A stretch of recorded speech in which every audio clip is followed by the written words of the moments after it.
Olá, nobres tutores, professores e alunos. Nós que fazemos parte do curso de licenciatura em computação, vimos por meio deste videoaula apresentar um pouco sobre o tema Sistemas Operacionais Livres, da disciplina Software Livre.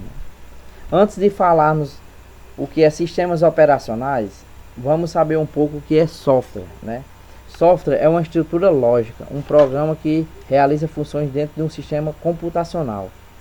Ou seja, né, como os sistemas operacionais são drives e programas que controlam o comportamento de alguns hardwares, né, a parte física e todos os aplicativos utilizados pelos usuários finais, esse software tem uma função essencial, né, que está diretamente ligada entre o usuário e a parte física do computador, ou seja, executando programas e aplicativos.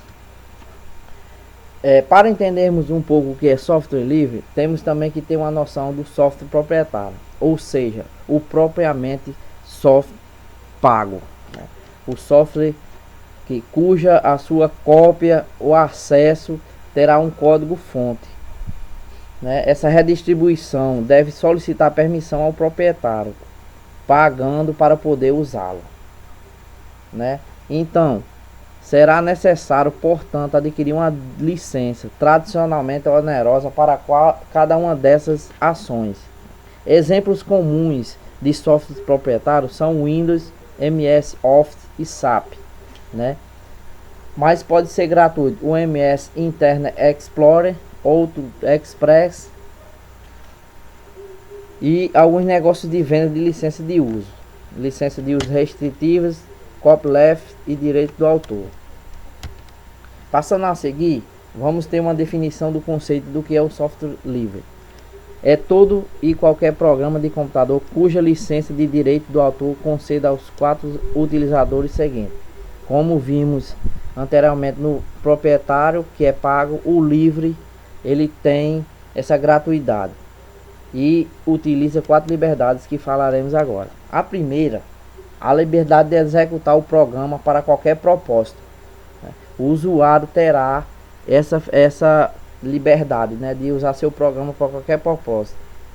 A liberdade de estudar como o programa funciona e adaptá-lo para suas necessidades. Acesso ao código-fonte é um pré-requisito para essa liberdade. Mais adiante eu falarei um pouco sobre o que é esse código-fonte. A liberdade número 3 está inserida na liberdade de redistribuir cópias de modo que você possa ajudar o seu próximo. A 4, a liberdade de aperfeiçoar o programa, a liberar os seus aperfeiçoamentos de modo que toda a comunidade se beneficie. Acesso ao código-fonte é um pré-requisito para essa liberdade. Bom, pessoal, esse código-fonte ele vem incluído dentro do software. Só que o proprietário ele oculta esse código para que o usuário não copie nem redistribua. Ao contrário do livre, o livre é totalmente exposto para que seja feita essas execuções, né? Então, continuando aqui com o software livre, ele tem liberdade para usar, modificar e redistribuir, como anteriormente falei. Então, nesse sentido, o copyleft, o autor à mão dos direitos, que não necessariamente é gratuito. O negócio indireto, venda de treinamento, suporte, alavancamento de vendas para outros produtos e etc. Aqui podemos ver uma figura histórica, né, que é o Richard Stallman, o idealizador do movimento de software livre.